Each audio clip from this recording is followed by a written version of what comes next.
Hope everyone is really good. New Year greetings to everyone, and I hope this year is going to be um in favor. Like, of course, there is not going to be a big change, but we are going to get more strength and fight it out with our opposition. Great news coming in this year is particularly like the 1st January. This week, in Mm. fact, is amazing. 1st January, Cuban Revolution, when Fidel and his comrades went and overthrew the dictatorship and then again established his government. And then yesterday, Sabitri Bai Phule's we remembered her, and she is regarded as one of so. And today, the farmers are meeting the central government here in India again. The meeting, and a great news regarding Assange. Of course, the fight is not over. The mental health is we never know what's going to come again. So we really need to fight it out. Uh, Vijay, we welcome you again. Today is our Yeah. last class. A lot of request is there to again plan about the next set of classes. But I know it's very tough. But we can actually plan that out, and we can get back to our friends and comrades who are here. So I think I'll hand over the space to you now, and we'll start with the class. Thank you. Okay, great. First, I want to thank Atul and Daniel for both really putting the class together with me, and Nitish as well. The three of them have played a very important and good role in helping, construct the classroom, as it were. And that's something that's important, and I appreciate them very much. Happy New Year to everybody. Happy Gregorian New Year. The calendar has changed. Today, as both Shanti and Atul have said, we got good news from London. Imperialism was slightly unhappy with the result that Julian Assange will not be extradited, or rather kidnapped, actually, is the better word. It's not extradition, it was a kidnapping, attempted kidnapping of Assange to the United States on grounds that are highly specious. So it's a good day for us to meet like this.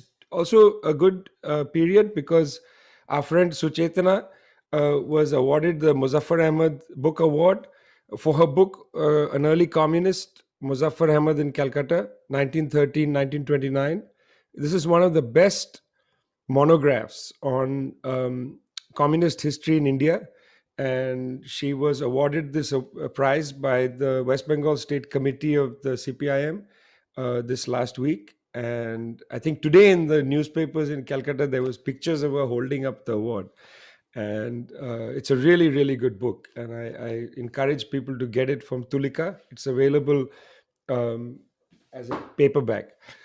There's a lot of things to cover today, and as usual, I just don't feel I've prepared enough for this, because I would so much like to have been able to spend 6 hours just on these 10 years from 1937 to 1947. We're going to end at just the edge of 1947. We'll enter 1948 because the last part on mass struggles requires us to look a little bit at the Telangana uprising, and Punapra Valayar as well in Travancore, and so on, which take place just as 1947 enters into 1948.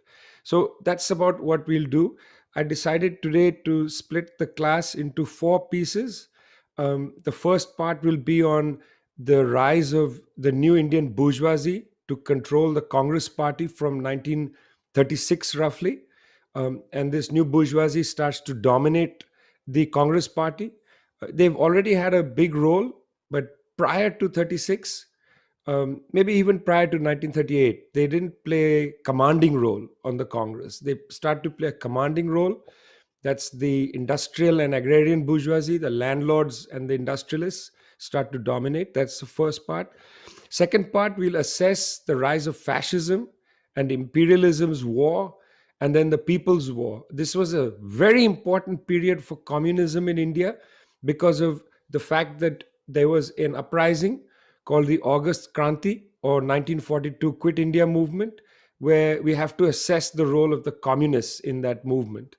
So that's the second part.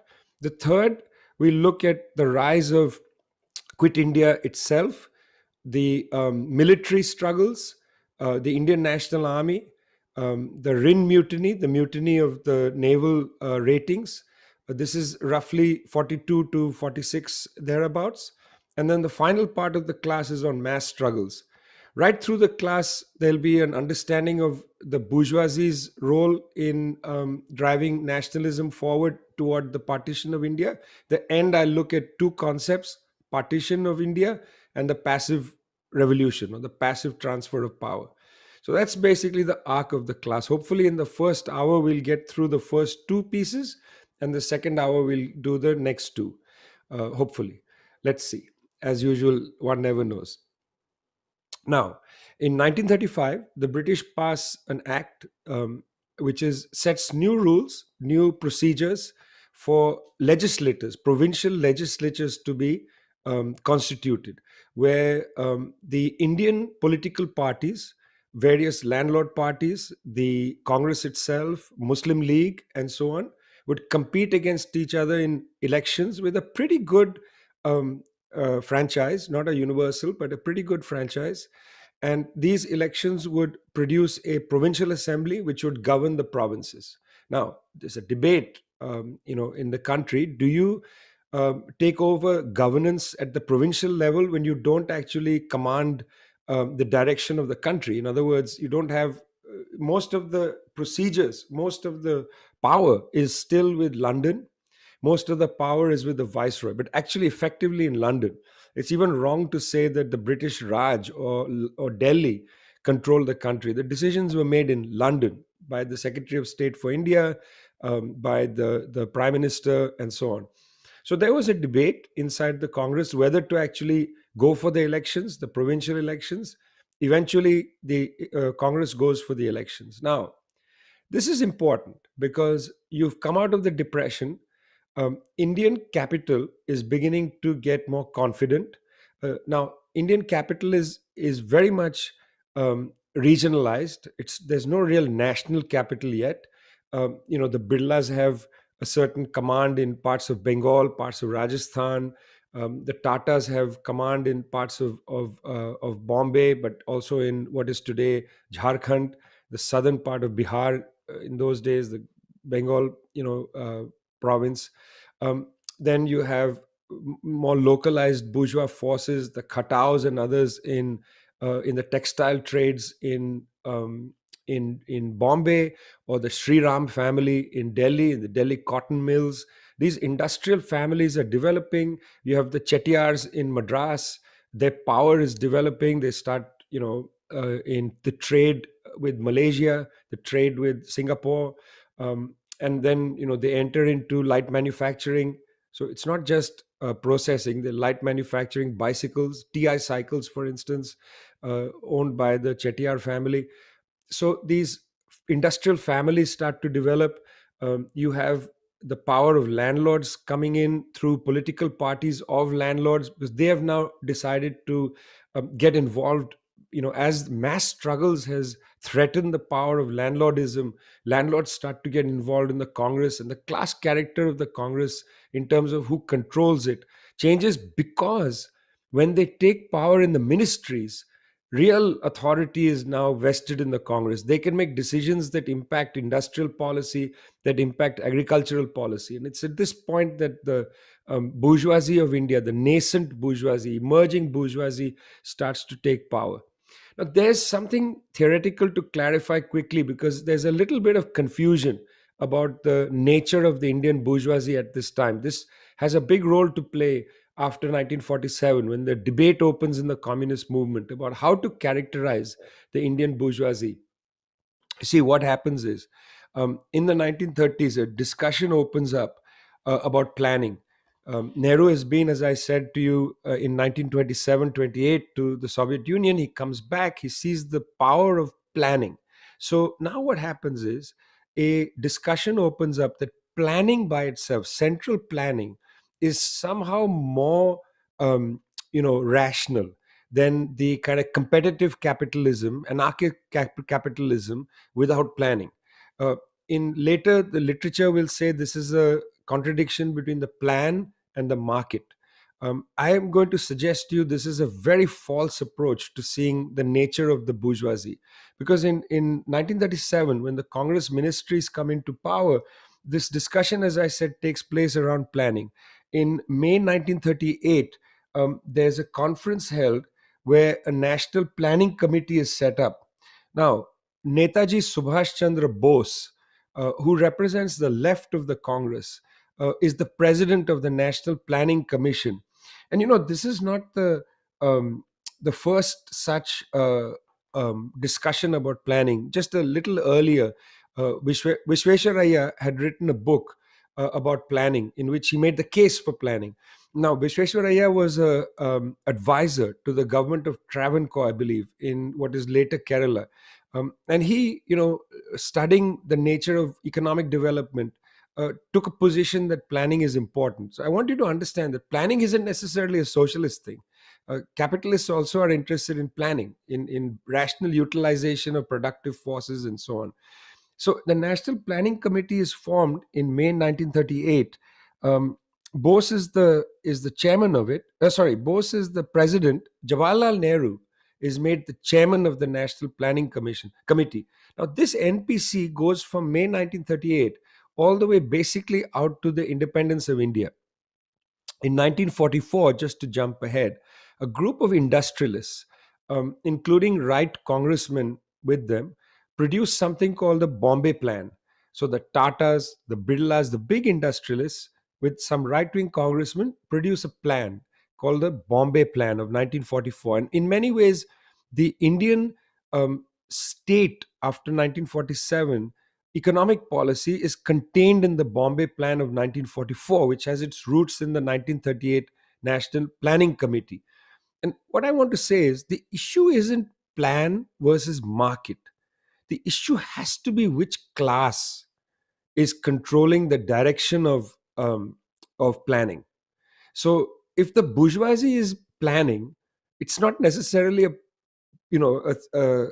plan is not necessarily going to be socially valuable, or it's not going to necessarily be socialist.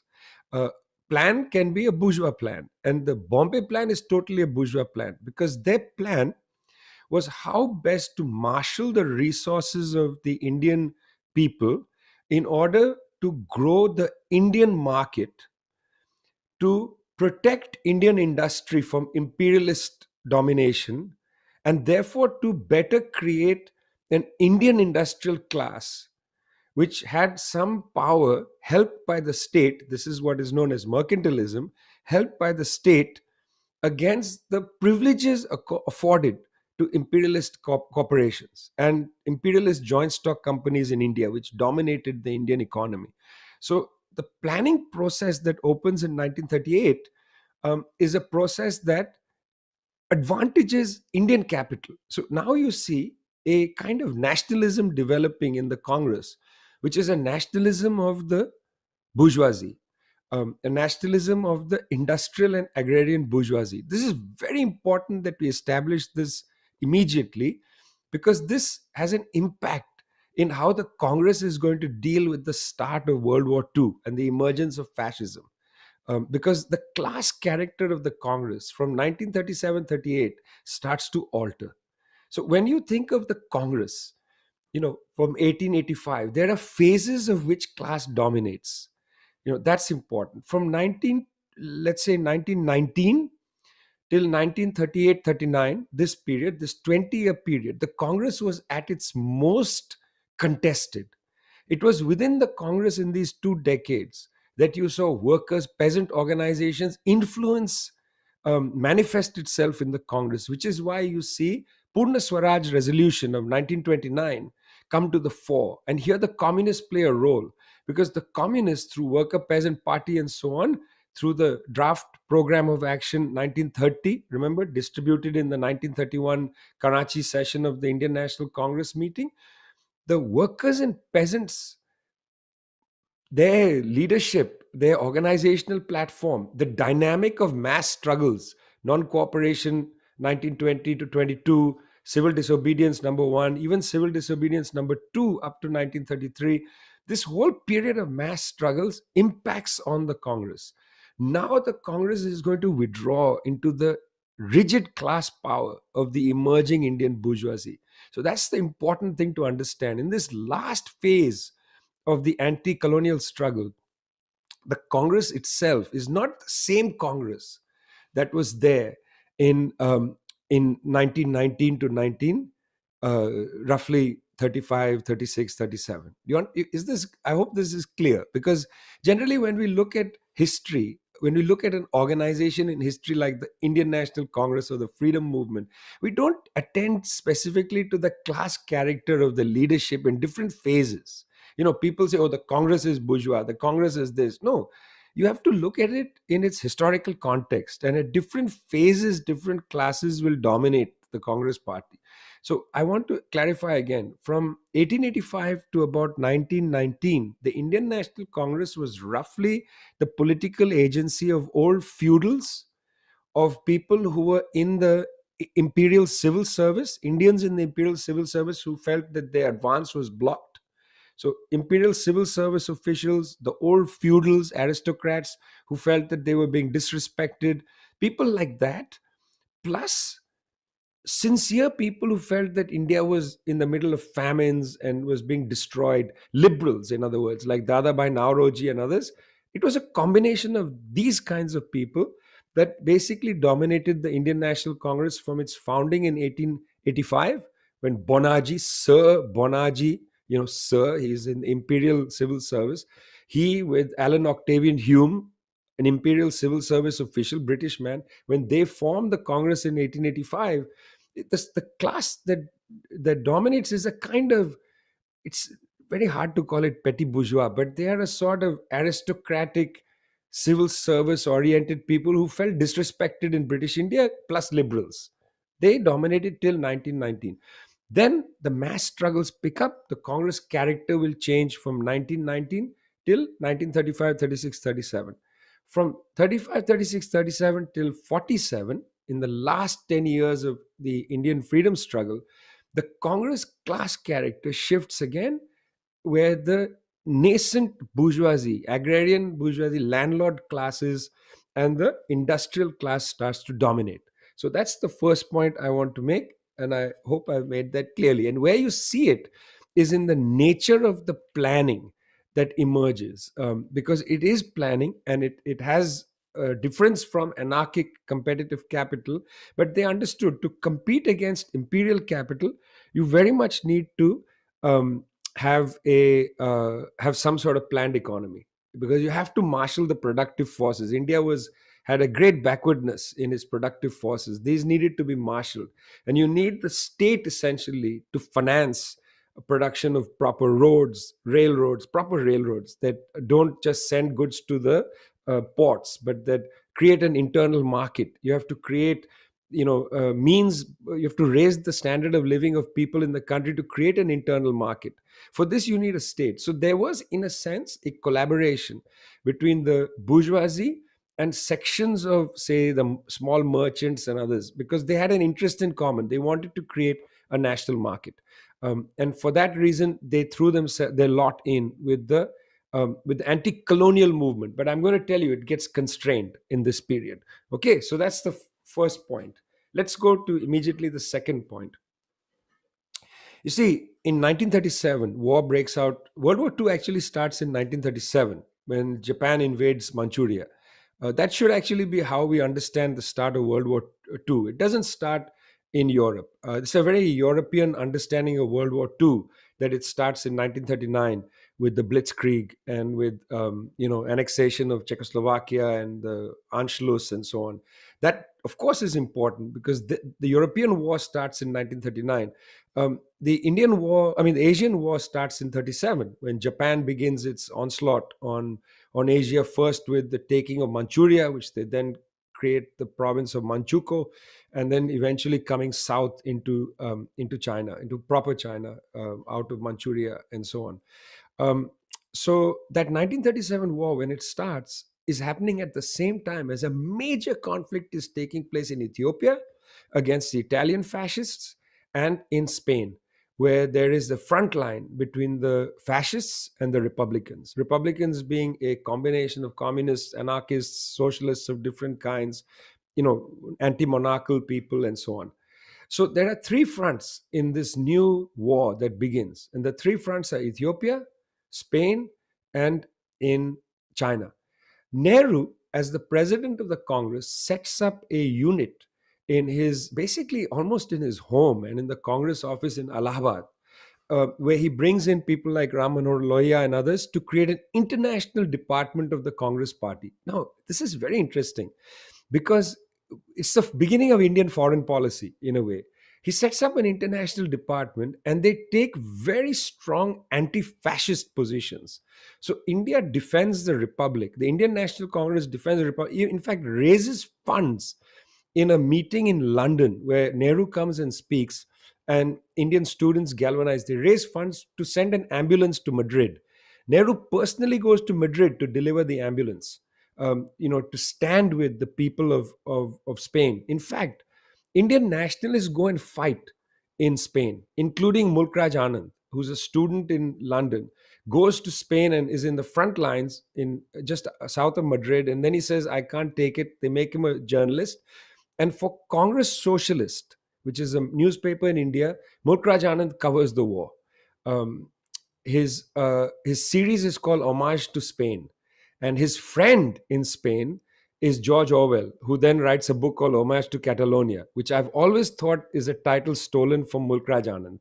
And Anand's writings have never been collected on this. I've tried to collect most of them, and I'm going to publish a book of Mulkraj Anand writing on Spain because the dispatches are quite interesting. Then the Indian National Congress takes the side of Ethiopia in the struggle against Italy, open side, but there's no way to actually send equipment, material, and so on. It's much harder. With China, it's easier.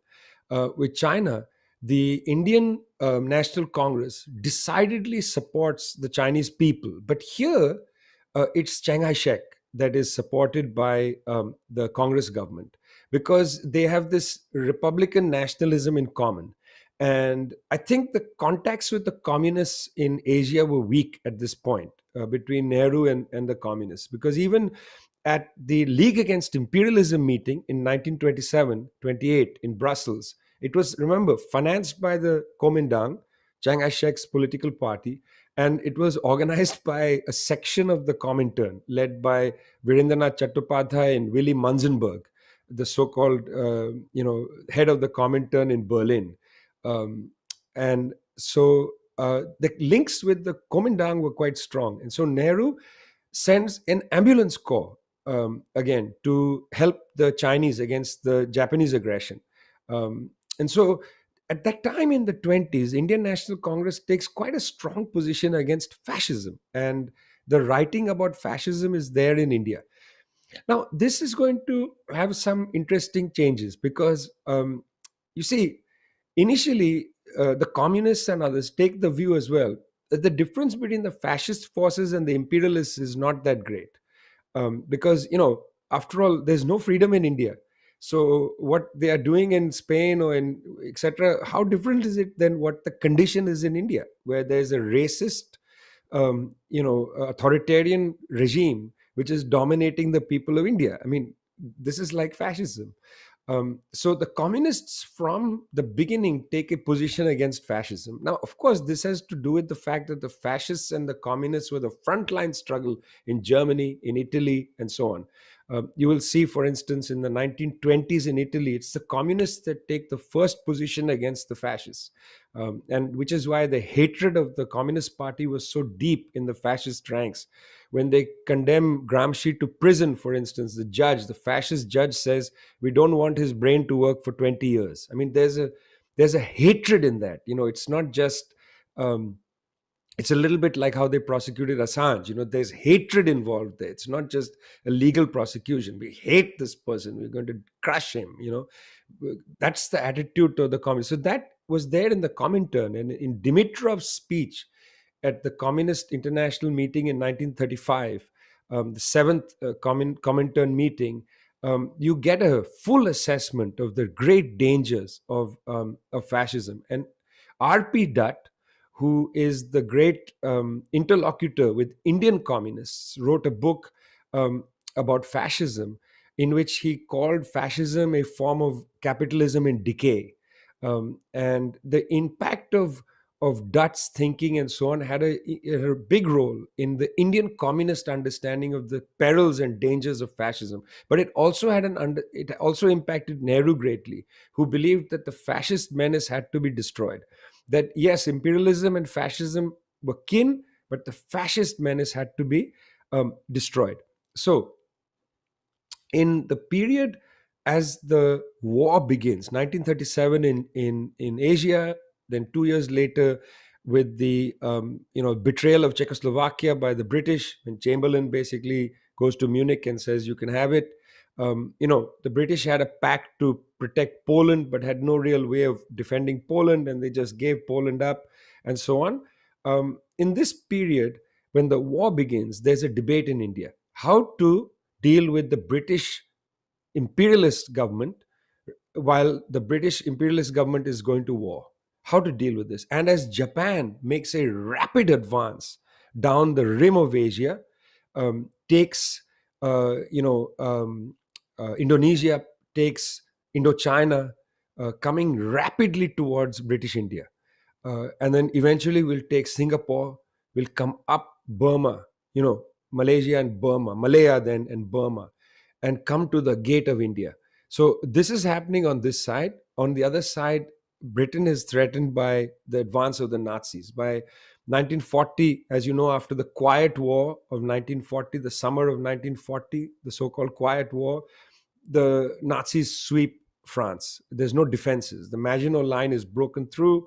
The Nazis basically take France. At Dunkirk, the English retreat, and the Vichy regime is created. So by end 1940, rapidly, the Japanese are at the basically coming up the heel of Asia. The Nazis have taken Europe, essentially all of Europe. The Italians have taken, have entered now again North Africa, and then the Germans will come to North Africa. Rommel will start to make very strong advances against the British colonial redoubts in Northern Africa, and so on. This is a very quick advance, and it looked like the advantage was with the Nazis. At this point, the Soviet Union makes a pact with, well, just before this, but in the middle of all this, the Soviet Union makes a temporary agreement with the Nazis. I'm going to come back to that because that really impacts the story of communism globally in this period. Okay, in India, there's a debate how to deal with the British colonial officials. So, Congress Working Committee meets in September of 1940. 1940, I think, yeah. My notes are very badly written. Sorry. Yeah. Sorry, September 1939. Can't be. It's September 1939. The Congress Working Committee meets and they adopt a resolution. Um, so this is their first resolution, and I'm going to just put a few points about their resolution. Um, so, firstly, they said, Congress Working Committee says, we are sympathetic with the anti-fascist war. The fascists must be destroyed. That we agree. We're sympathetic with what the British and the French are doing. So this is September 1939. Secondly, um, the Congress as a center will not take a position on how to deal with the war effort, but the provincial governments, which had come to power in 1937, will make their own decision based on their own understanding. Number three, the Congress said that they would like a declaration from the British government in London of its war aims. This is a very significant debate will open now because the Congress tells Britain, we will actually help you in the war against the fascists, but you must make a public and clear, unequivocal declaration that after the war ends, India will get freedom. You must give a declaration. This is a very correct assessment in a way because they had seen the balance of forces. The fascist threat was a serious threat, should defeat the fascists. That was how they understood it. How we will defeat the fascists, let the provincial governments decide. Center doesn't take a view. This is a very big cop out, by the way, very big cop out, because then it's a rhetorical position, but you don't pledge anything. And then they said, you must make a declaration. Fine. But the working committee didn't actually make that last point clearly, that you have to make our decision is provisional on you saying that you will give independence after the war.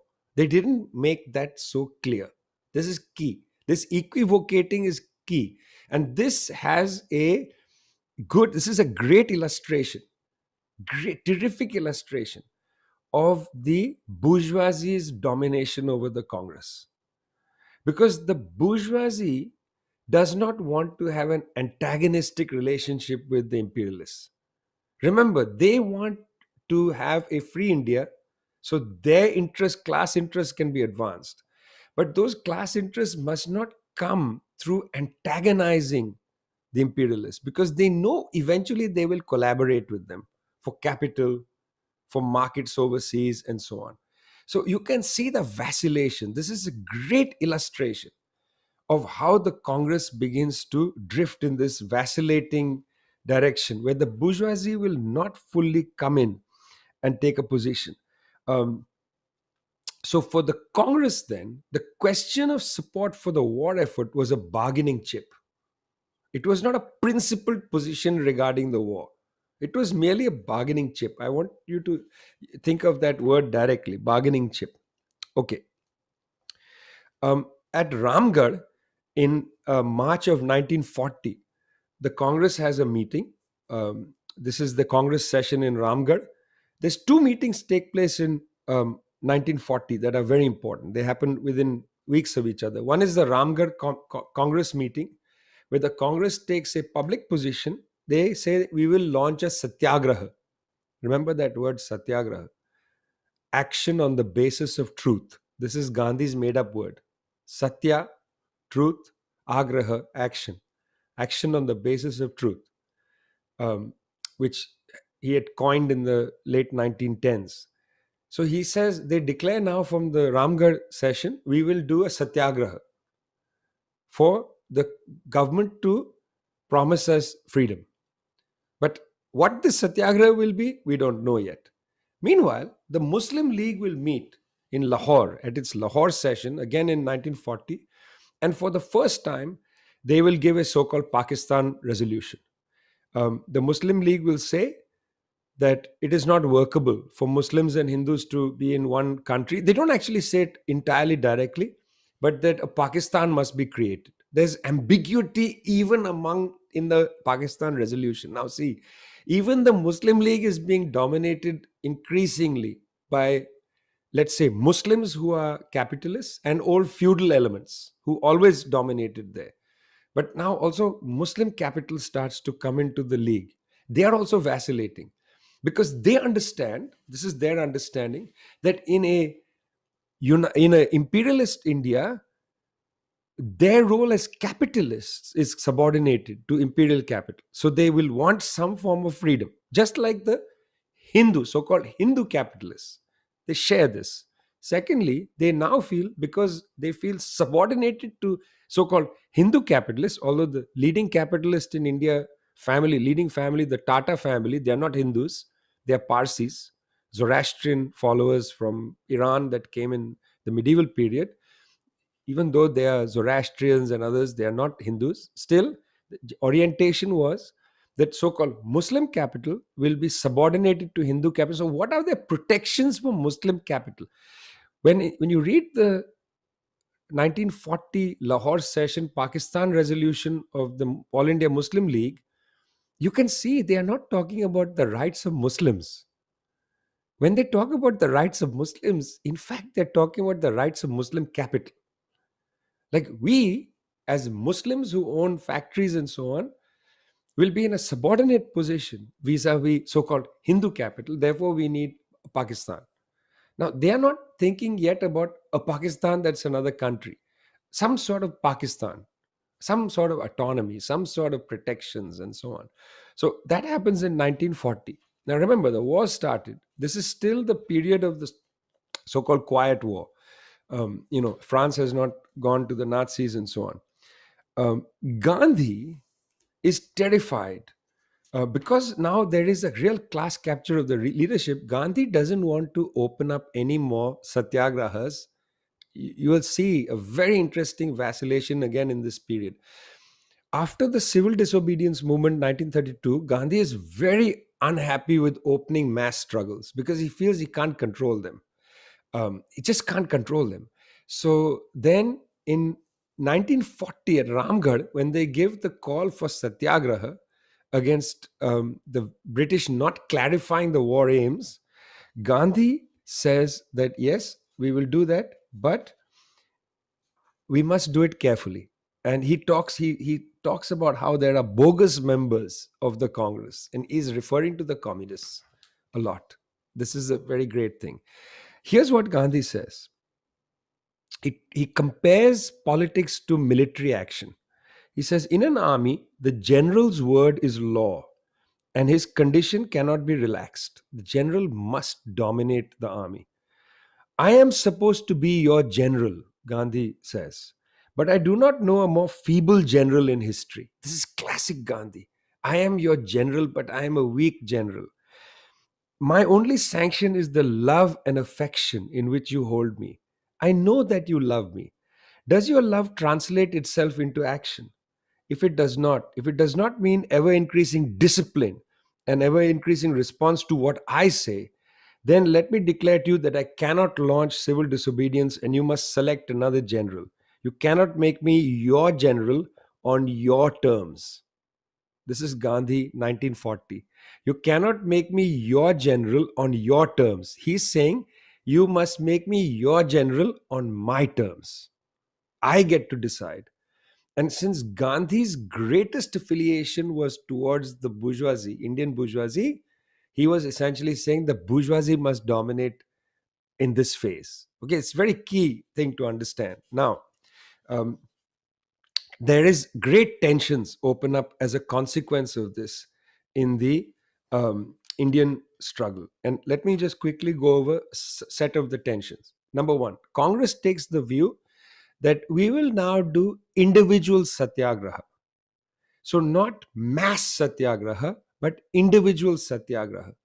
So, an individual must go from village to village to preach against the war, and the individual who preaches against the war will get arrested, and then another individual will be selected. This is called individual satyagraha, not mass struggles, because Gandhi felt I can't control the masses. In this individual satyagraha, he selects Vinoba Bhave, who later will become famous for the Bhudan movement, the giving of land and so on. This is the way they also corrupted land reform. Anyway, Vinoba Bhave is selected and goes trots from one village to the next saying, don't cooperate with the war. Then Netaji Subhash Chandra Bose, the man of the left, says, I would like to be the next satyagrahi individual. Gandhi says, no. Now, Bhave is a man of the right. Vinoba Bhave is a man of the right. It comes clearly in 1975 when he defends Indira Gandhi in the emergency. Bhave is a man of the right. Second person to be selected, Bose, Netaji says, I want to be the Satyagraha. Gandhi says no, because he fears Netaji Subhash Chandra Bose is outside his control. And in 1938, they had a clash over who should be the president of the Congress, the direction of, because Bose won the election. So Gandhi says, no, not you, Netaji. It will be, not you, Subhash, it will be Nehru. Nehru is also a man of the left, but Nehru is subordinated to Gandhi for emotional, personal, and all kinds of other reasons. So Gandhi then goes in this direction, no mass struggle from 1940 to 1942. No mass struggle, only individual satyagraha. This is the approach of the Indian National Congress in this period. Second, the Congress Socialist Party, which is led by Jayaprakash Narayan, JP, also known as JP, in 1940 begins to develop an anti-communist tendency, very strong anti-communist tendency. And they start to differ with the communists on the understanding of fascism, on the understanding of imperialism, and so on. In March 1940, it's the Congress Socialist Party, led by Jayaprakash Narayan, that expels the communists from their ranks. Okay, this is very important. The communists are expelled from the Congress Socialist Party in March 1940. They will also be expelled later from the Congress Party. This is a constant battle, how to expunge the communists from the ranks of the freedom movement. So in March 1940, the CSP formally expels the communists. And they basically take the view of Gandhi's regarding the freedom struggle. But we should essentially get a commitment from the British on what happens after the war. But they don't want to pressure the British either. So the Congress socialists here demonstrate the classic vacillation of social democracy. Anti communists on the one side, pro people on the other, but pro people not to antagonize fully the elites, the ruling class. So they expel the communists. This is a good illustration of the limitation of the Congress socialists, of social democracy. Jayaprakash Narayan in the lead here. The third section, see, there's the Congress, Gandhi's individual satyagraha, no mass struggles. Second, Congress socialists expel the communists, also follow the Gandhi line, but demand from the British an undertaking that they will leave after the war. Stronger undertaking, much stronger position than the Congress, but essentially the same orientation. That's what I want to say. Netaji Subhash Chandra Bose, who is now personally really angry with Gandhi, makes a different understanding. He takes the enemy of my enemy is my friend approach. So he says, let us take assistance from the Nazis and let us take assistance from the Japanese to defeat the British imperialists. So he goes off to Germany, he meets the Germans, and um, he goes to Japan. Now, in Germany, he meets senior German officials, and Hitler, writing about Bose and the Indian nationalists, calls them clowns. I don't have time to get into this, but it's quite amusing because, the Nazi ideology is founded on this idea of the Aryans. And in fact, they take iconography from the ancient world, like the swastika and so on, from ancient India. But the Nazis believe that, like the British as well, they share this, that the ancient Aryans that came into India have degenerated and become contemporary degenerated Indians, and they have race mixed and been ruined. And the pure Aryans are in Germany. Even the British believed this. And so when Hitler was confronted with the Indian nationalists who said, we need your help, he said they are a bunch of clowns. But the Netaji Subhash Chandra Bose's party, the Forward Bloc, took the view that we can take assistance from them tactically, that we don't agree with them. We are anti fascist, but we want tactical assistance from the Germans or the Japanese because, as far as they were concerned, they were all imperialists: Germans, Japanese, British, whatever. Use your enemy to make your gains. So that was the third approach now opened up inside nationalism. Okay. The fourth approach was the communist approach, which was the most complicated. Um, because the communist approach was that the fascist menace had become the principal enemy in the world. Whether this was Japanese fascism or it was German fascism or Italian fascism or whatever. And therefore, the defeat of fascism was key because fascism had annulled liberalism. So within the context of British imperialism, there was still some liberal sentiment which could be motivated towards an adjustment. That was how the Congress saw things, that there was a liberal sentiment there. It was not a fascist, like the government of Britain was not a fascist government. That was the general orientation, that there was some liberal thing. Um, in fact, they constantly from the 1920s were trying to negotiate with India, from the Simon Commission 1928, how to deal with your demands and so on. And the feeling was a fascist wouldn't even negotiate with you. So there was some difference. So the communist view was, forget about Britain. The communist view is different from that. It was that, look, there is the USSR, which is a key ally of the development of national liberation struggles, whether it's in Indochina or in China or in India or wherever. The USSR was a key ally of the advance of the anti-colonial national liberation movement, the people's movement, the social revolution in the colonies. Now, the understanding was quite clear that the the capitalist bloc, whether fascists or liberal, because the assessment of the Comintern was that there were two fractions of the bourgeoisie, two political orientations of capital, the liberal and the fascist. They were both fractions of the imperialist bourgeoisie, but one was liberal, one was fascist.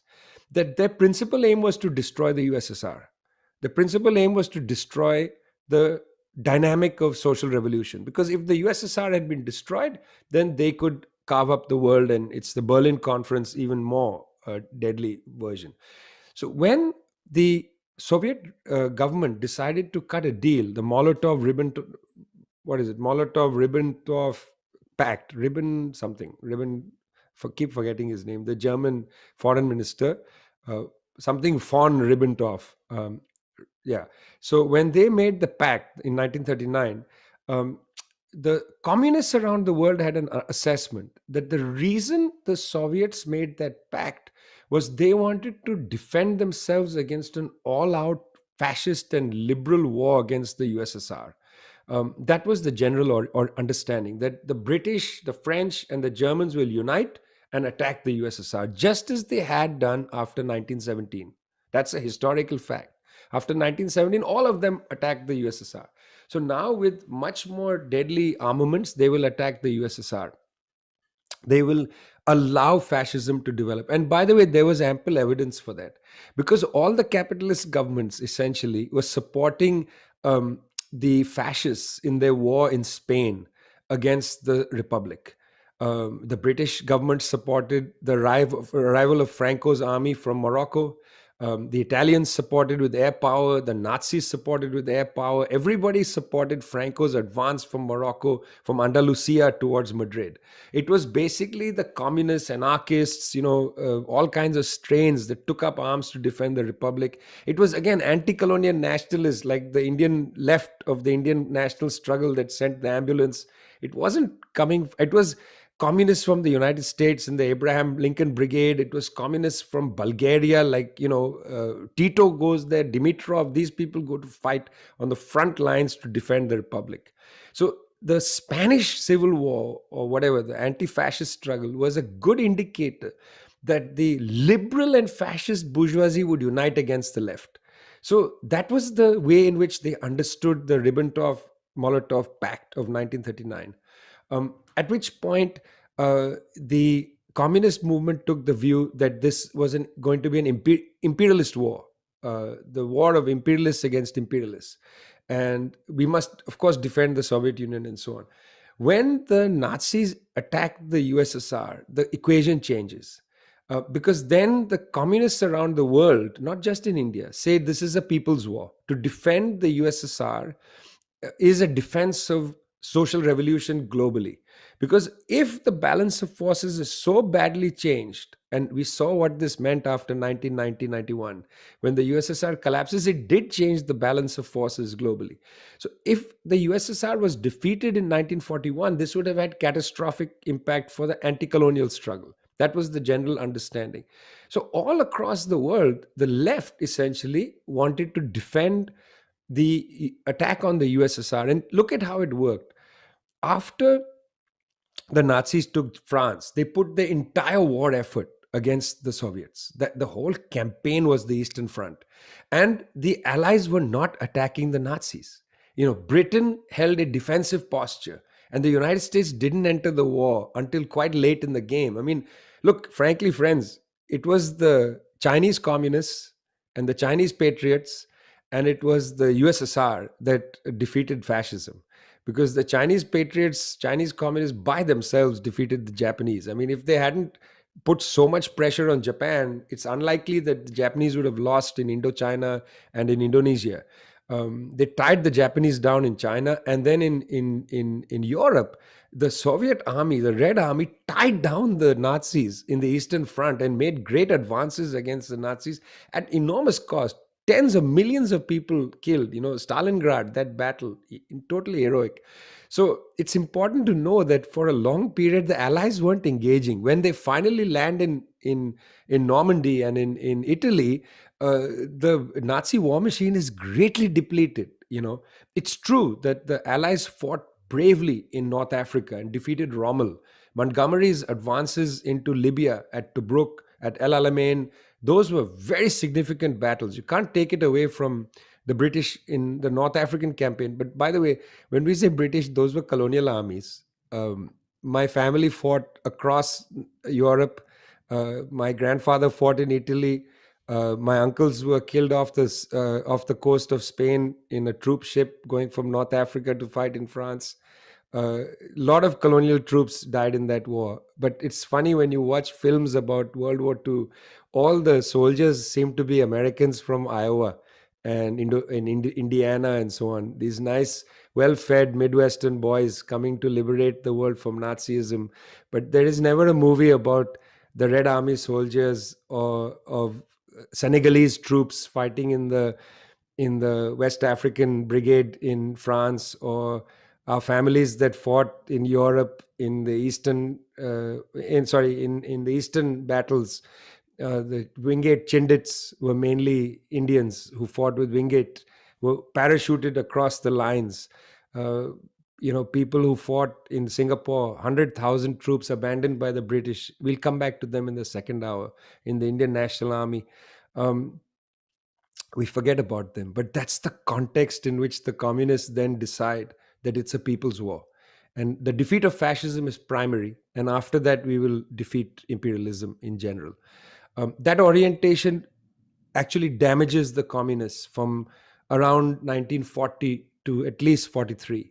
The communist movement in India is damaged by the difficulty of explaining to people that the communist movement had taken an international perspective on this war, and not merely a perspective related to the understanding of how to defeat British imperialism in India. That this international perspective is very hard to explain to people. And so we'll come back at the beginning of the next hour with the 1942 Quit India movement, where the communists had to take a very difficult position. And it did damage the communist movement in India. I will admit that. It was a difficult position, and till today, we are attacked for our position that we took in 1942 regarding the August Kranti. So I would like to take a little break now, Atul, and we'll come back with August Kranti. We'll come back with the mass struggles, Ren Mutiny, and then partition and independence. Thank you so much, Vijay. We'll be taking a short break, and like I just thought today to play a song which, like, we were talking about, like in India before 1947, when there was no India Pakistan as such. So, and there was no Urdu song till now. So I thought that maybe we should play a song, Urdu song. It's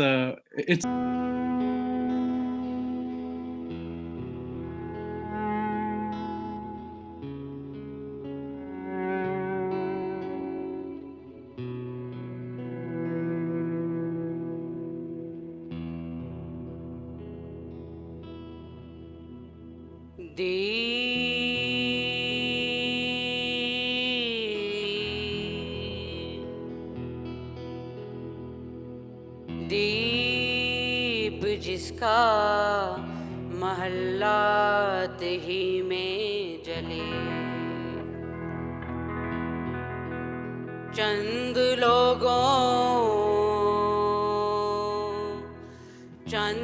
लोगों की खुशियों को लेकर चले, वो जो साए में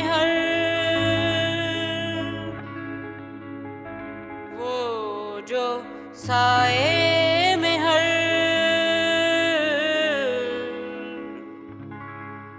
वो जो साए में मसलहत के पले, ऐसे दस्तूर को, सुबह बेनूर को मैं नहीं मानता, मैं नहीं जानता। ऐसे दस्तूर को, सुबह बेनूर को मैं नहीं मानता, मैं नहीं जानता। ऐसे दस्तूर को, सुबह बेनूर को मैं नहीं मानता, मैं नहीं जानता।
शाखों पे खिलने लगे, खिलने लगे। तुम कहो जाम रिंदों को मिलने लगे, मिलने लगे। तुम कहो चाक सीनों के सिलने लगे। तुम कहो, तुम कहो इस खुले झूठ को, ज़हन की लूट को मैं नहीं मानता, मैं नहीं जानता।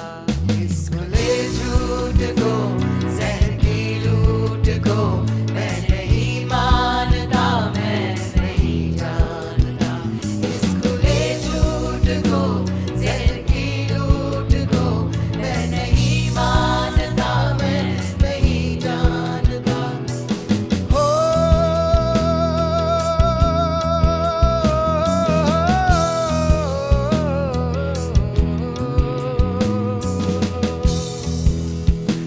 तुमने लूटा है सदियों हमारा सकूं, अब न हम पर चलेगा तुम्हारा फसूं।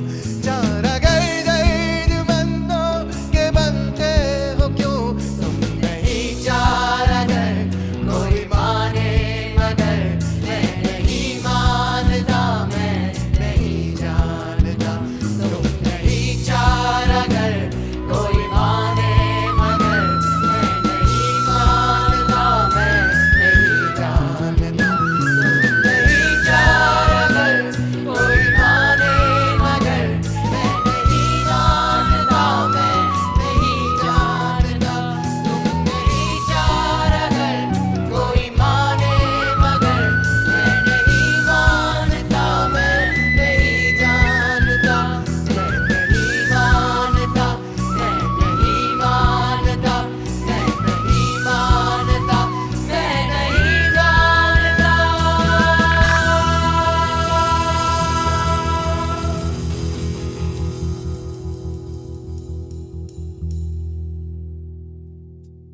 Well, I know the area quite well because for about a year we had an office on the opposite side of Old Bailey. oh really?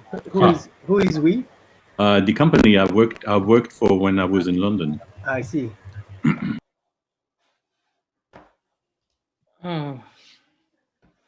Thank you so much, Daniel.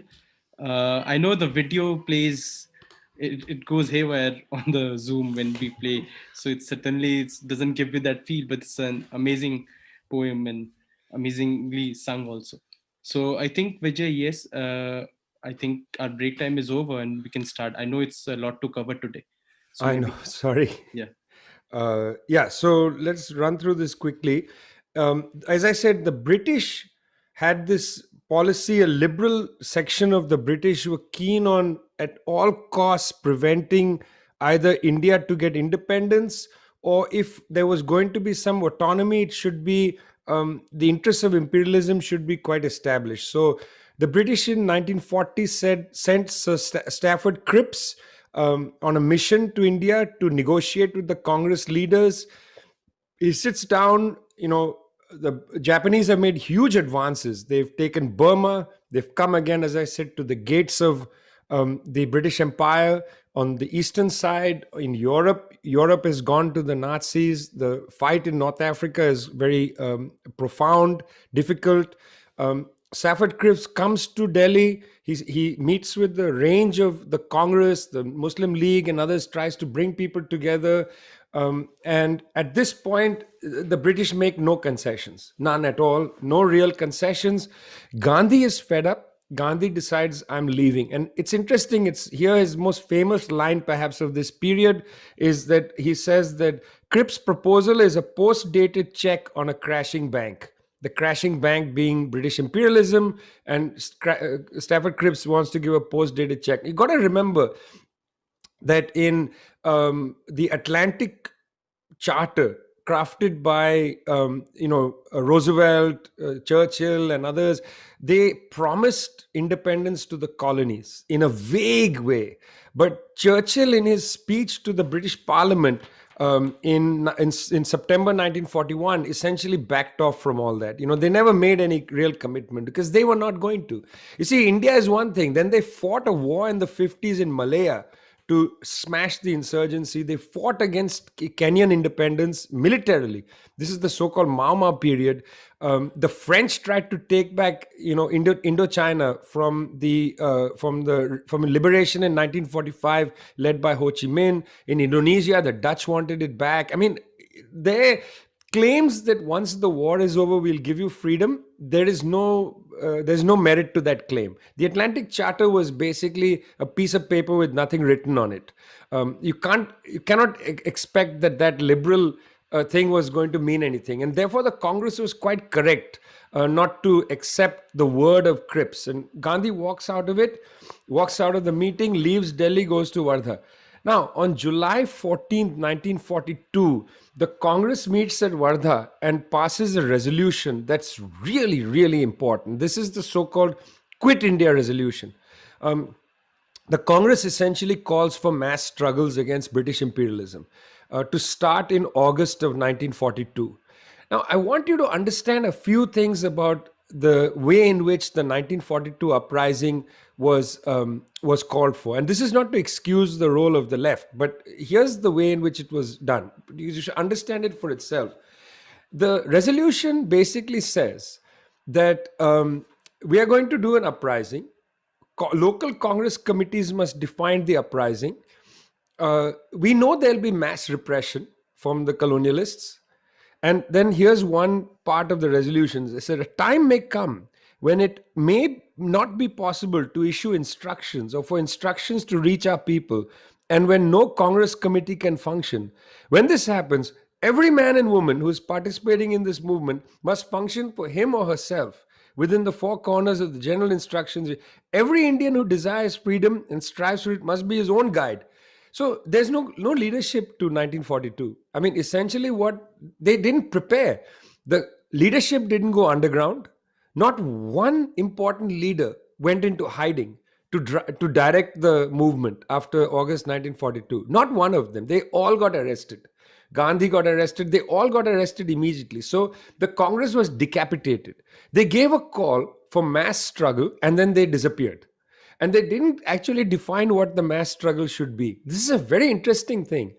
So what happens then is, in some places, you see parallel governments coming up.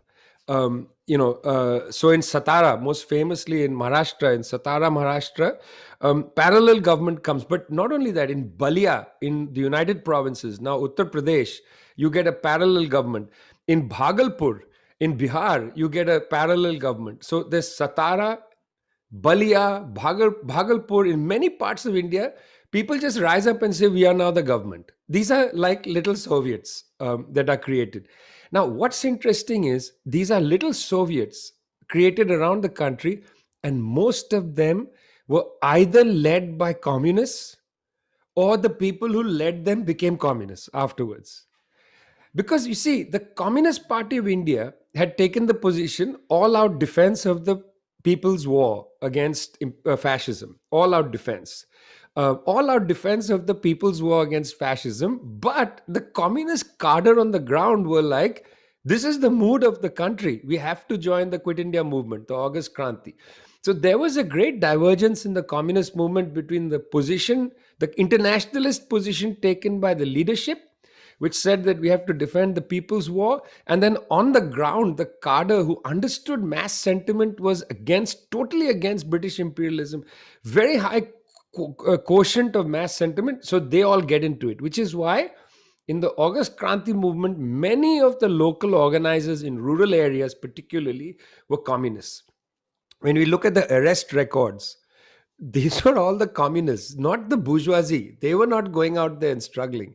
It was the communists, it was people's movements, it was peasants and others who create these. So in Satara, for instance, the army that's created there, Captain Bhau, for instance, Sainath wrote a terrific interview with Captain Bhau of the Patri Sarkar in Satara, these people were all lefties, and so that's what, when the left is attacked for not participating in the Quit India movement, the Do or Die campaign, it's actually not true. It's got to be understood in its double manifestation. At the level of party policy, there was a very complicated international policy which is hard to explain even now, frankly, and that hurt the communists for a generation.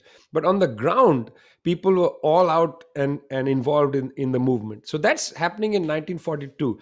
But the gains of the movement, this is the interesting thing. We lionize the August Kranti now, Quit India. It's a big thing in our national mythology. But because there was no leadership of August Kranti, because there was no actual demand made of the British imperialists, huge number of people. I just want to give you the numbers of it. Between August 1942 and December 1942, more than 60,000 people were arrested, 18,000 people were detained under Defense of India rules, 940 were killed, and almost 2,000 were injured in police and military firings. Now, this is very significant because the entire leadership of the national movement was basically picked up. So, at a time when the leadership of the national movement was needed to guide the country, to deepen struggles and so on, the Congress just sacrificed the organization. So actually, it's an irresponsible action. I'm saying something quite revisionist in terms of our understanding of August Kranti. The nature of the way the call was given, where they said, yes, we'll all get arrested and then it's up to you guys. That's not me. That's in the August Kranti resolution. They are saying a time will come when every individual must be their own guide. My God, you can't run a bloody national struggle like that. Everybody do what they do. It's total chaos. And because of the way in which the August Kranti was called for, 60,000 people were arrested. The arrest of these people meant the whole apparatus of the people's movement suddenly was in jail. And this is at a key period of the struggle. Now, at this period, mass sentiment was very high and distress was extraordinarily high. And I'm going to go ahead in order to come forward a little bit. Mass struggle was beginning, but distress was high.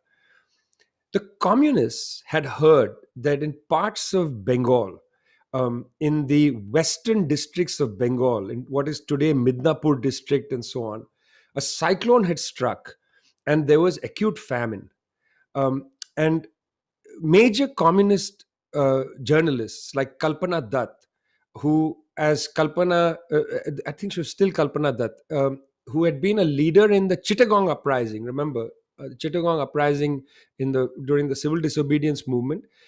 Kalpana Dutt, P.C. Joshi, leader of the Communist Party, the artist Chitta Prasad, photographer Sunil Janha, they go to the western districts of Bengal in 1943 and document a famine. This is the famous Bengal famine. It's the communist press. These articles are published in People's War and they reveal the depth of the famine. This is a very significant event because this event was a consequence not of the cyclone or of a drought, but of the fact that the British were taking food from India to feed the troops. They were starving India to feed the troops and to feed England. And this famine perhaps between 1 and 3 million people died. Now, I just want you to take a deep breath in. This is comparable to a Holocaust. We don't actually think about this. Fine, there were no gas chambers in Bengal, but people starved to death on the streets and the colonial government didn't do anything. There's a terrific book called Churchill's Secret War, which I recommend, where she assembles the materials on this. I highly recommend it. But that's that. And the communists revealed this famine. And it's the experience of this famine that will lead to deeper peasant struggles, the Tebhaga movement, which I'll come to in a minute, and it will deepen the communist commitment to the food movement. The food movement in Bengal and other parts of India is actually what establishes the Communist Party after independence. In Bengal, the Communist Party's growth, astronomical growth, takes place because of their leadership in the food movement in the 1940s and 50s to eradicate hunger, a key issue for the communist movement in the early period after independence. The lesson is learnt because Kalpana Joshi and so on were in Midnapur writing about the famine. They were really quite horrified. And that famine of 43 starts the socialist communist women's movement in India, because Mars, which is the first major communist women's organization in India, formed in Bengal, is formed out of the food movement. So you have leaders of Mars and these movements that then become part of the Women's International Democratic Federation, WIDIF, whose meeting is held, as you read about, in Beijing in 1949. Just when the Chinese Revolution takes place, they create this major international communist women's movement. Mars comes out of the famine. Out of the famine comes the food movement and so on, because there's very good understanding that enforced hunger on the people of India has enormous gendered implications, because the pressure on women to feed families increases. Social reproduction costs are very high and borne by women, and a so-called tradition grows among families which have hunger imposed on them, where women say, let the children eat first, let my husband eat first, I'll eat last. And you see the declining of nutritional intake among women is incredible during the course of British imperialism. Incredible decline. And this stupid tradition persists today, where women in some sections, through culture and domination and patriarchy, will not eat first. They will eat second. They will feed the family, then eat. But this ridiculous idea comes from imposed hunger. There's no moral and spiritual and religious reason for it. This is all garbage. It comes from the imposition of hunger, material cause that produces this patriarchal idea, which persists even though you don't necessarily have hunger among families, where they persist with this tradition of let the men eat and then the women will eat. Anyway, it's a medieval, ridiculous practice that was developed during colonial times when hunger was so deeply imposed. So 43 famine was an incredible learning experience for the communist movement to lead the struggle against hunger. Before the 43 famine, there really wasn't mass struggles against hunger. There were famines in the 1880s, in the 1890s, in the 1900s, 1910s, periodic famines during British imperialism, but the Congress didn't mobilize hunger as an issue. The communists do that after 43. Okay. Now, Netaji Subhash Chandra Bose has gone out of the country. August 1942, the Quit India resolution is given. At the same time, in Burma and in Malaya, the Indian troops that had been abandoned by the British in Singapore, roughly 100,000 troops, when they pulled out of Singapore, they said all the ships will be used to remove British troops. Indians were abandoned. They were put into concentration camps. The Japanese then decided, and yes, I agree, and Sri Lankans as well. Thanks, Shanti. Sri Lankans as well. But basically, they were all colonial troops that were there. But the troops from India, the Japanese made contact with them, some of the leadership. And the leadership of these troops basically said that we want to have an uprising against the British. Captain Sohan Singh was one of the main people. And, we have, what is it? I guess Captain Sohan Singh, Mohan Singh, 4-5 of them are there. And a army is created, which then Netaji will arrive to lead the war council of the Indian, what becomes the Indian National Army, the INA. And the INA starts to fight on the side of the Japanese against the British Empire. So they are there up in Burma. Now, initially, let's say the military role of the INA, in my opinion, is not as significant as the ideological role.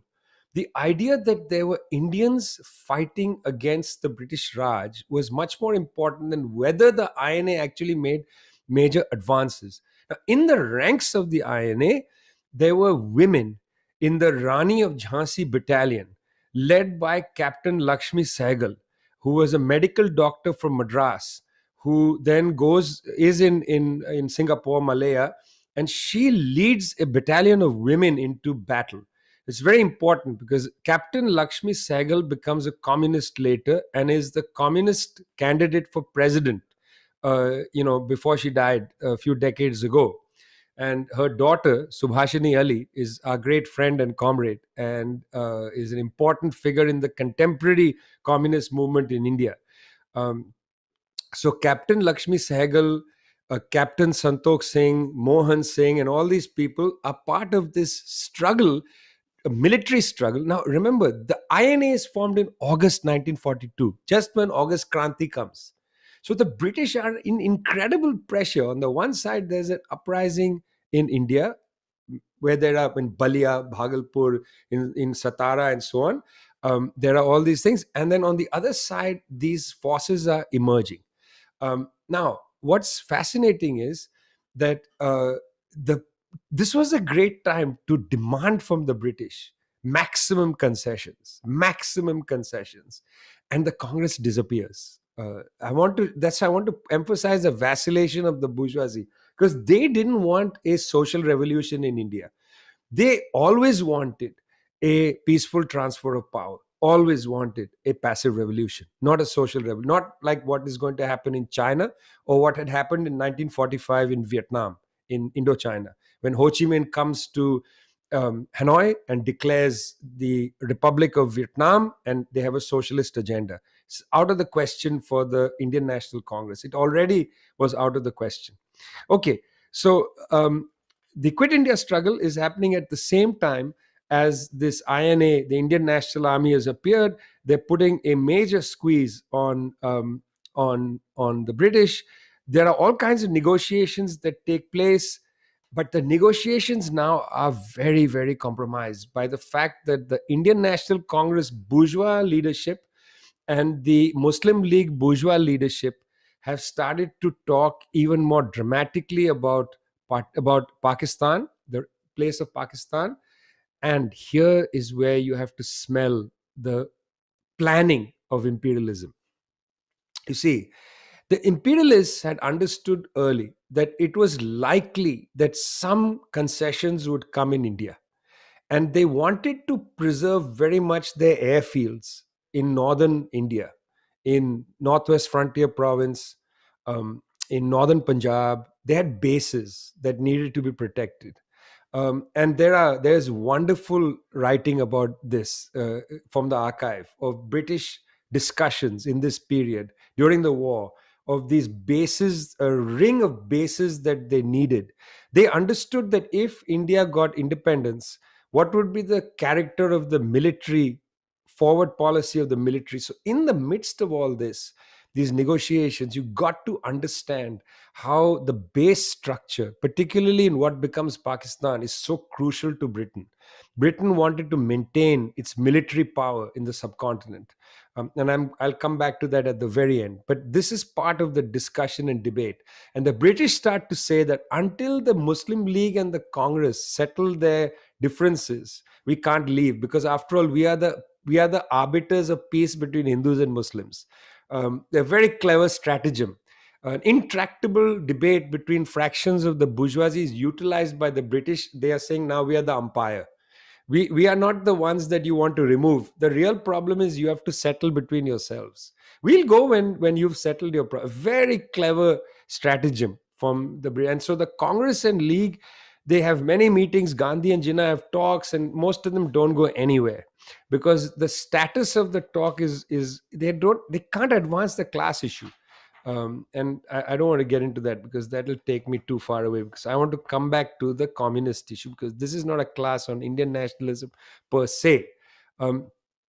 So from the period of toward the end of the war up to 1946, mass struggles in India increase incredibly.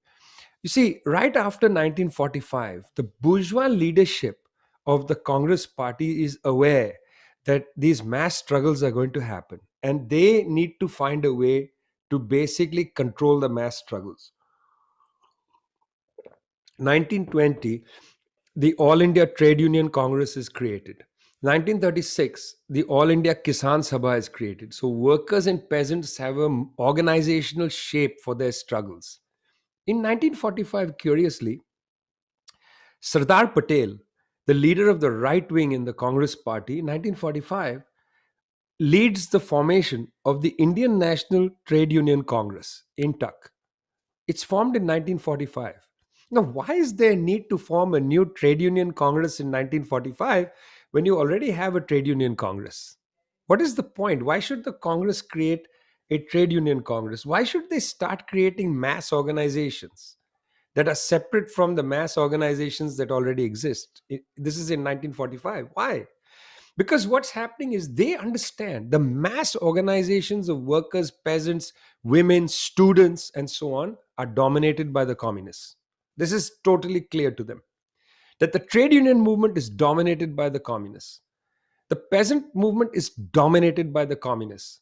So they start setting up independent mass organizations dominated by the bourgeoisie. So that Sardar Patel is the leader, the first leader, president of the All India Trade Union Congress in 1945-46 is very significant.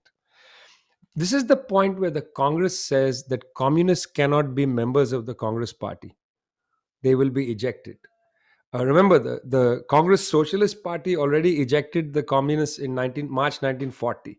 5 years later, the Congress has a debate about getting rid of the. And I went through the archives, and you see in district after district after district, what in the United States is called McCarthyism takes place. The district Congress committees start to make lists of the communists that must be thrown out from their roles. This mass expulsion of the communists from the Congress party as the war is ending is very, very significant because they can see the mass struggles are increasing and how to hegemonize them, how to divert the mass struggles away from the social revolution towards the passive revolution. That's the game from 1945 to 1947, if not earlier. Okay, just to give you a sense of the struggles. 1946-47, right after the war ends, there are massive strikes of textile workers in Bombay, Nagpur, and Kanpur. So from Bombay all the way to the heart of India, Kanpur. Kanpur is just sort of northeast of Delhi. Then there are massive strikes in the coal mines in Girid in Bihar. There's struggles of the Kolar gold mine workers in the gold mines in Kolar in today's Karnataka. The port workers in Calcutta go on strike. In each of these struggles, the police fires on people. I remember in my doctoral dissertation finding sweeper workers, sanitation workers in Delhi go on strike, and police open fire on them at this period. Mass struggles around the country on class lines. It's an important thing. In April 1945, now I'm just going to go to the peasantry for a second. April 1945, in the village of Netra Kona, there's a meeting of the All India Kisan Sabha. Now, this is held in what is Maiman Singh district, which would have been part of Bengal, now is in Bangladesh. Netrakona is now in Bangladesh. There's a meeting held in Netrakona of the All India Kisan Sabha, April 1945.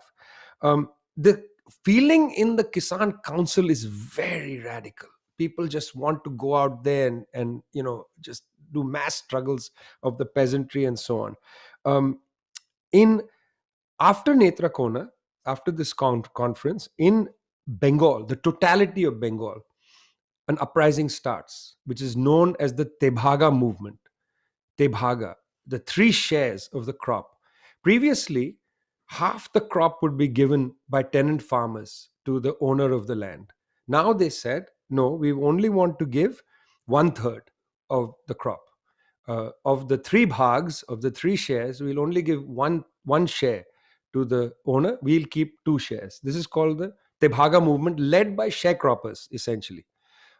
This is the relative landless proletariat in the field. They lead this struggle. It's very interesting. The 2 points I want to make about Tebhaga, which is so significant, and there's a terrific old book that I think we should republish this from Leftward. I've thought about it a lot. This is Sunil Sen's book from 1972, Agrarian Struggle in Bengal 1946-47 by Sunil Sen. Um, it's published in 72 by People's Publishing House. The old People's Publishing House book, Atul. No cover, just the book in hardback for almost nothing. But an incredibly clear headed study of the Tebhaga movement. And what Sen and others will show you is that there are two important points, apart from the economic demands of the people, the two political points that I want to bring out here because they're important. One is it was an all Bengal struggle. This was not isolated to a district or an area. Tebhaga took place across the Bengali speaking area. That is what is today's West Bengal and Bangladesh, all of it. The Tebhaga movement was total in the entirety of Bengal. The entirety of the peasantry rose up demanding that sharecroppers only alienate one third of the crop to landowners. It's a struggle against landowners, not against imperialism, but the anti-imperialist content of it is very high. Second political point about this is in the province of Bengal, in the eastern part of Bengal, the peasantry and sharecroppers were largely Muslims. In the western part of Bengal, the peasantry and sharecroppers largely Hindu. In the eastern part of Bengal, the landowners were largely Hindu, peasantry Muslim. In the western part, they were Hindu landowners were generally Hindu. In the whole Tebaga movement, there was no religious divide. The Muslim and Hindu peasantry united under the All India Kisan Sabha against landlordism and against imperialism. This is very significant. Very significant. Now, there are anti-Muslim riots take place in Bengal in this period. Gandhi goes there to Noakhali and he marches. And, I told you last time, there's a famous Tagore song that becomes iconic with Gandhi's march in Noakhali. And it was a very brave thing Gandhi did. He walked from village to calm tensions between Hindus and Muslims. And the song poem from Tagore is Ekla Cholo Re. I'll walk alone, essentially. But what you see here is that the Kisan Sabha plays a key role in fighting against the communal upsurge, against the communalists. But this is a part of the story that is underplayed in the literature. Gandhi takes the lion's share of credit for tamping down on the communal sentiment in Bengal. But this united peasant struggle is so significant. And if this had advanced to the social revolution, there would not have been a partition of Bengal into West Bengal in India and Bangladesh. This was not necessary, actually, the next year, because the peasantry had united against landlordism, but that had to be smashed. And the partition of India helped smash the unity of the peasants against the landlords. It's a significant thing. I'd like you to just breathe that in a little bit. Okay.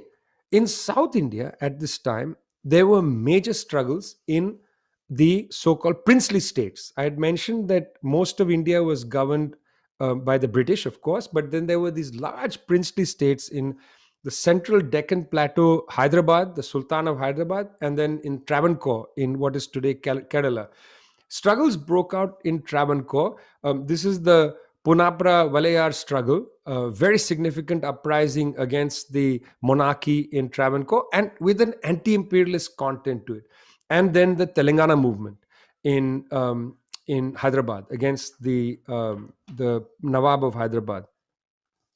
There's some difference between the movements, Punapra Valayar and the Telangana movement.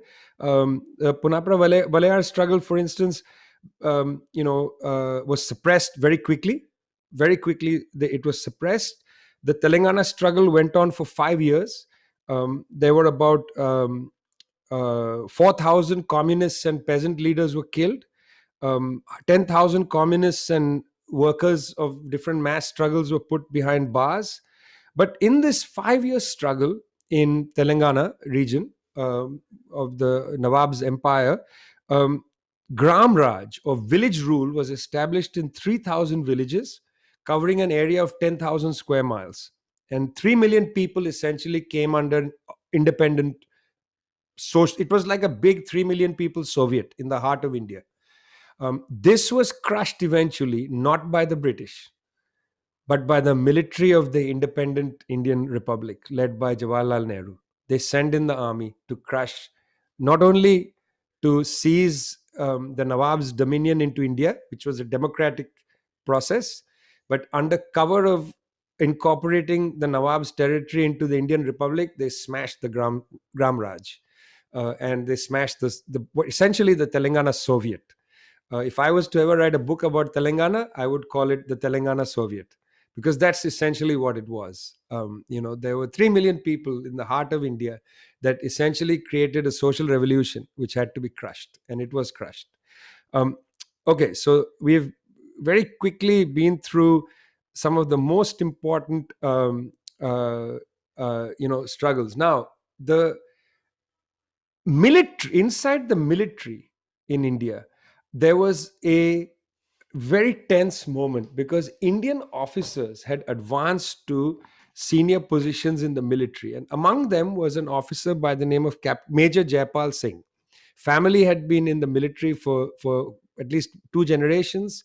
Major Jaipal Singh played a role in the airlift of supplies in Burma and in the Northwest Frontier Province and so on. Inside the military, in 1942, Major Jaipal Singh and others had created an organizing committee of anti-imperialist Indian military officers to create an uprising in India.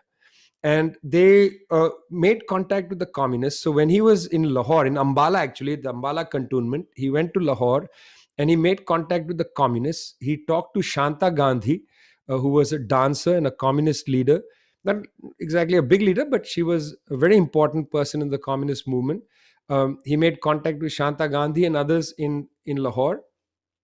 And it's in this period that he starts becoming a communist. This is Major Jaipal Singh. Now, Major Jaipal Singh is interesting because he, in the military, creates, as I said, this network of officers who are brigade commanders, because he's a major, so he commands a brigade. And they were ready to rise up against British rule.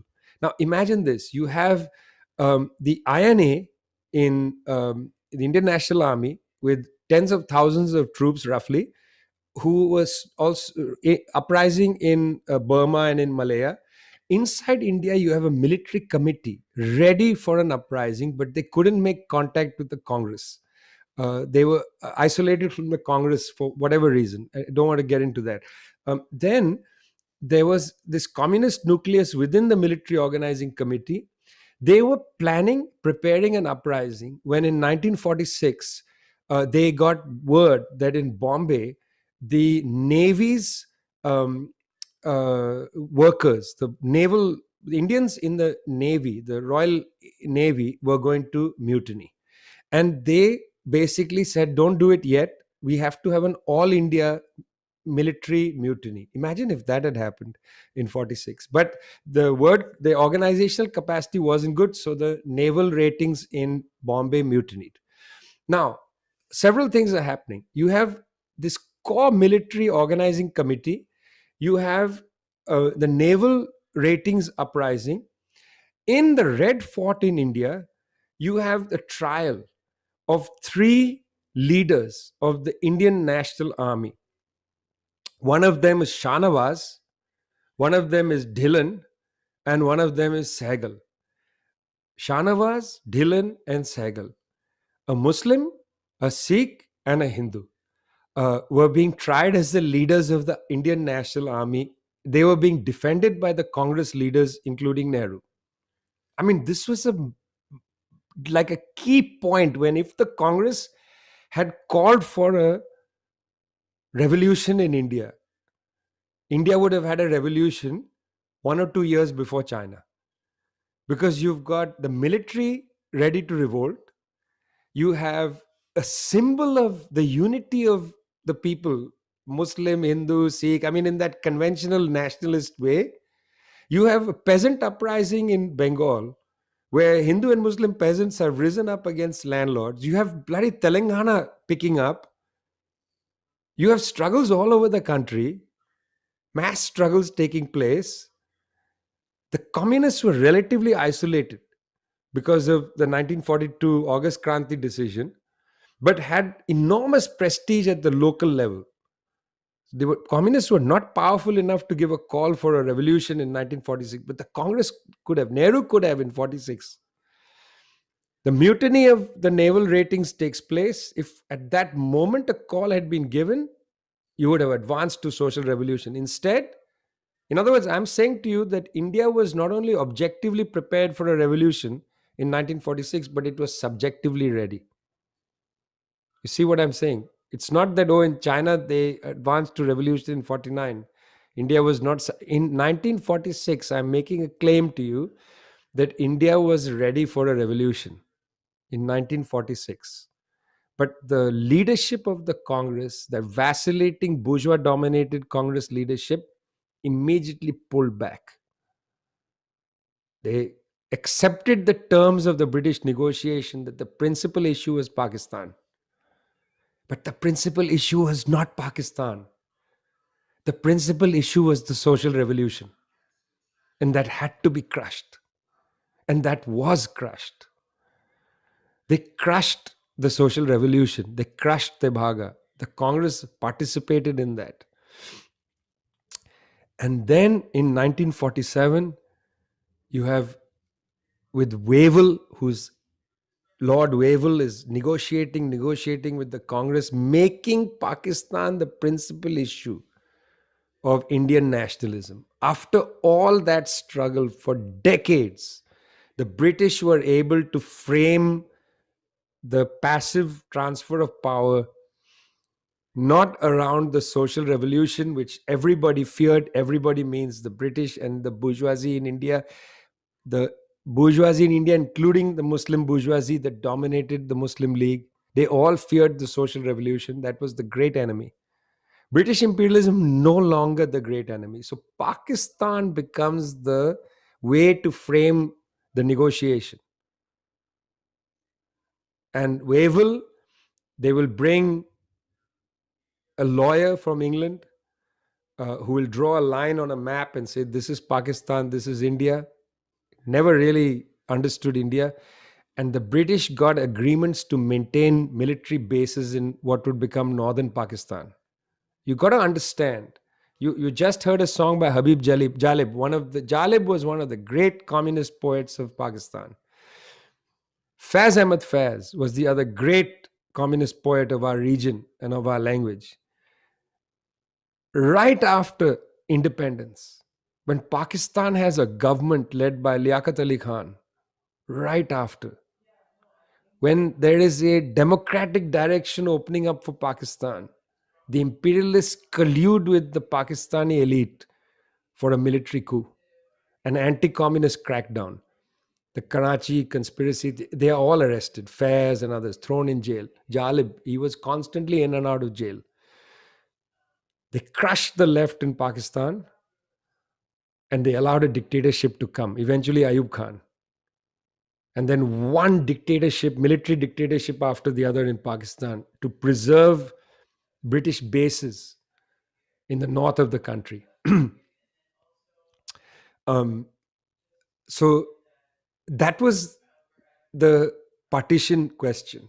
It was horrendous. 13 million people crossed the border, 1 million people died in that partition.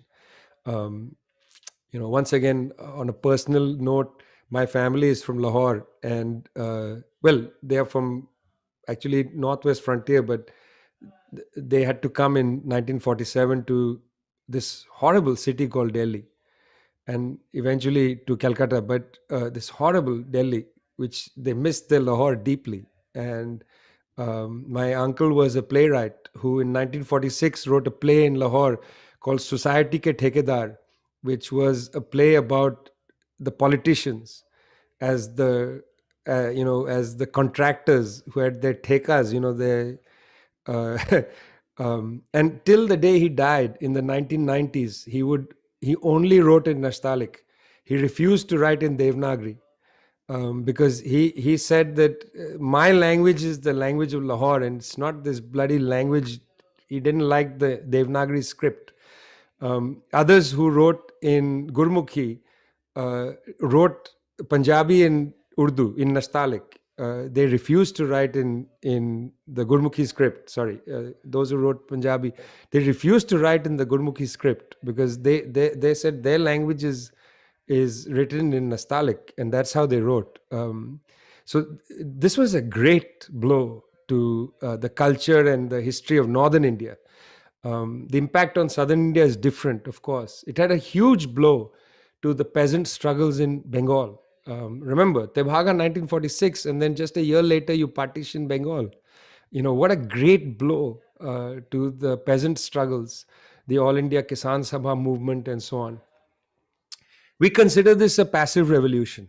It was a transfer of power. When the big books were published of the documents of negotiations, published by a British historian, the title of the volumes was Transfer of Power.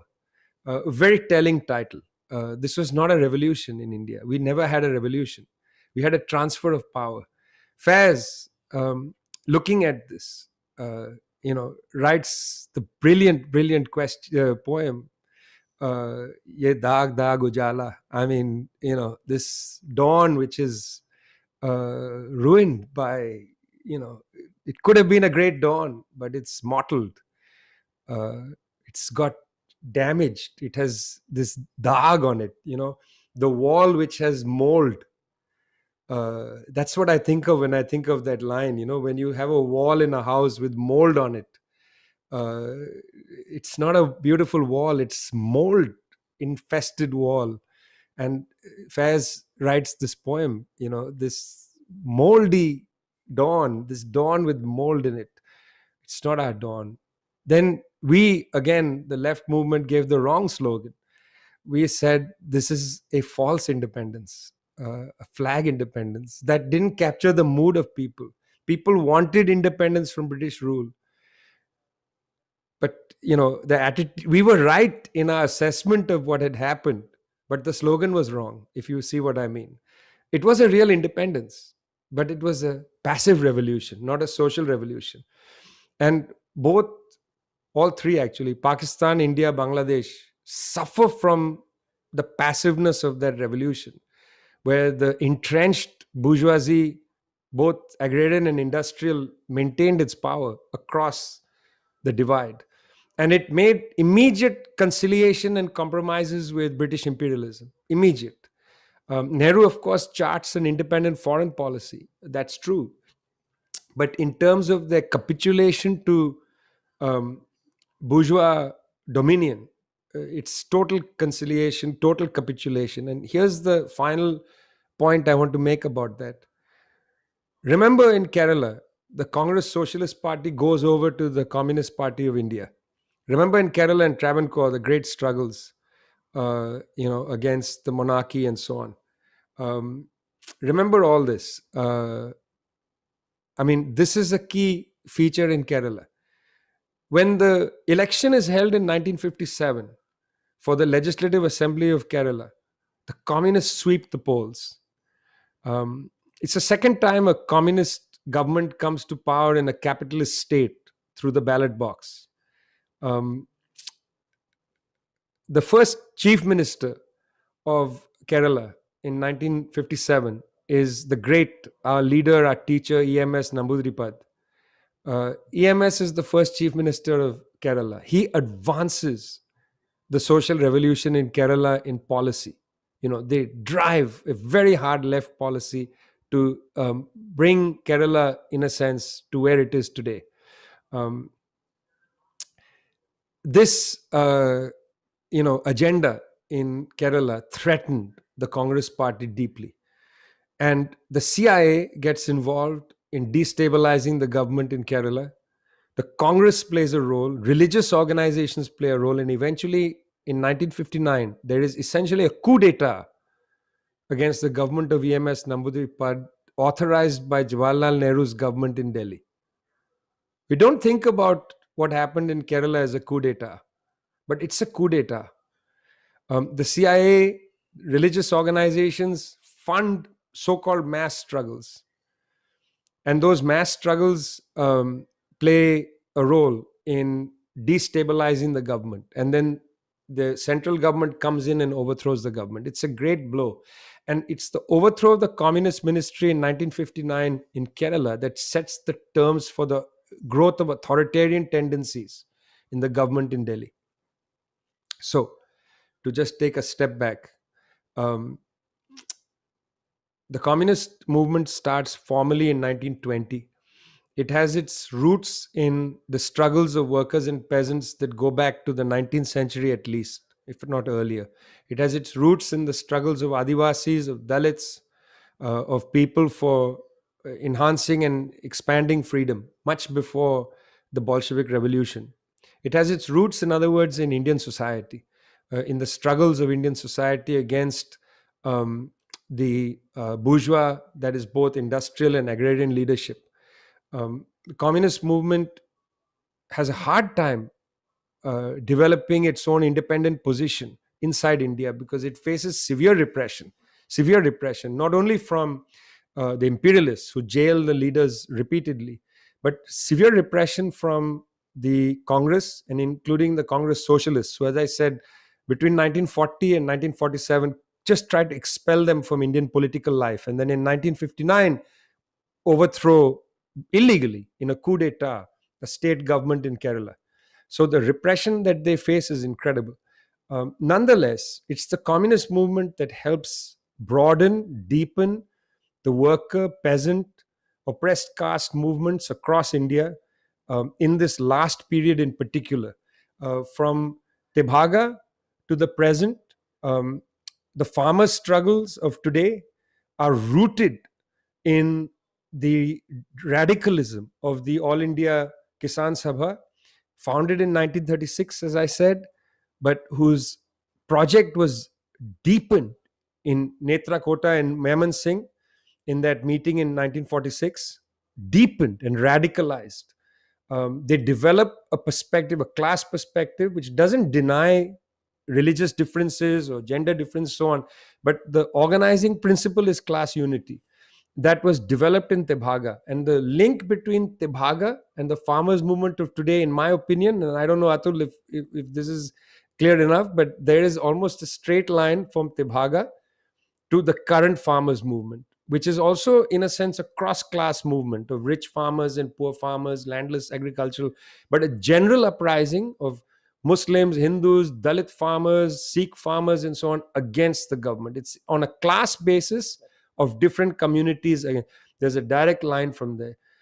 If you look at the workers' struggles in the textile factories of Bombay, of Kanpur, if you look at the Kolar struggles, this is all in 1946. There's a direct line from those struggles to the 250 million workers that went on strike on the 26th of November of, well, last year, 2020. Direct line. The roots of the communist movement have been deep from that period. Now, it's impossible to say that, the communist movement of 1947 is the same as today. There are huge differences, and I'm not even going to try and summarize in 5 minutes the history of communism from 47 to the present. It's a totally different situation. But I do want to emphasize that it's not as if, even though the communists were weak from 1920 to 1947, very weak because of the repression, because of the some of the errors of the history. I mean, just to back up the errors of history, what happened in August 1942 was an error of history, because the communist movement could not have done anything different in a way than what happened. The leadership took an international perspective on the war on fascism, but the cadre on the ground joined the August Kranti movement. And the divergence between the two creates a very, very serious way in which we are attacked even today for our 42 position. But let me say, the Hindu right participated in none of this. The current government of India, the RSS government of India, participated in none of this, did not participate in the August Kranti uprising. did not participate in Tibhaga, did not participate in Telangana, did not participate in the Rin Mutiny, did not participate in the Indian National Army, did not participate in any of these things. Instead, in 1946-47, it's the RSS that got involved in communal riots in Delhi, where people were killed and where thousands of Muslims had to take refuge in the Purana Killa, the old fort. It was on the train lines of Punjab that the RSS led groups to go and kill Muslims as they were leaving. And on the other side, in parts of Muslim dominated Punjab, it was Muslim organizations, these fascistic organizations like the RSS, that attacked Hindus as they came across. This very same kind of thing starts to develop in Bengal, where these right wing forces emerge. What did the right wing fascistic religious organizations do? None of them participated in advancing the cause of history. Um, None of them. They took a different position. They, in fact, opposed partition today on the grounds that the Hindu right opposes partitions on the grounds that they should dominate the whole of the subcontinent, not on the grounds that they would like to create a socialist secular republic of all peoples, not on those grounds. Um, Not on those grounds at all. So here is the history of communism in India. It's an unfinished story. Well, since we are ending in 47-40, it's a very unfinished story. Um, I'm not going to come to the insurrection of 1948 because that actually belongs to the next phase. But there was an insurrection in 1948, but it came from weakness. It came from ideology, not from a correct assessment of the balance of forces. That insurrection failed. The real insurrection, friends, could not have been led by the left in 1948. The real insurrection should have been led by the freedom movement of 1946. It should have been a combination of patriotic and left forces in 1946 when an insurrection was taking place. If they had given it shape, we would have had the Indian Revolution of 1946, in which there would have been an alliance between the forces of national liberation and of communism. It would have been a little bit like the Vietnamese Revolution of 1945, and then we'd have seen what comes afterwards. We would have said, imagine this in history, we would have said there was an Vietnamese Revolution of 1945, there was an Indian Revolution of 1946, and there was a Chinese Revolution of 1949. Instead, we say there was an Vietnamese Revolution of 1945, a Chinese Revolution of 1949, and where is the Indian Revolution? Thanks a lot. Thank you so much, Okay. Vijay. Like this was our last class, and I think you have already hinted that that we might have a second phase. Not sure. Like it's not in the very next few days or weeks, but we'll definitely plan that out and get back. I really wanted to take this opportunity to thank everyone who registered for this course. Leftward, who were our partners in this, of course, Tricon, and our media partner, NewsClick. This has been I think, a wonderful journey. Of course, the 6 lectures cannot.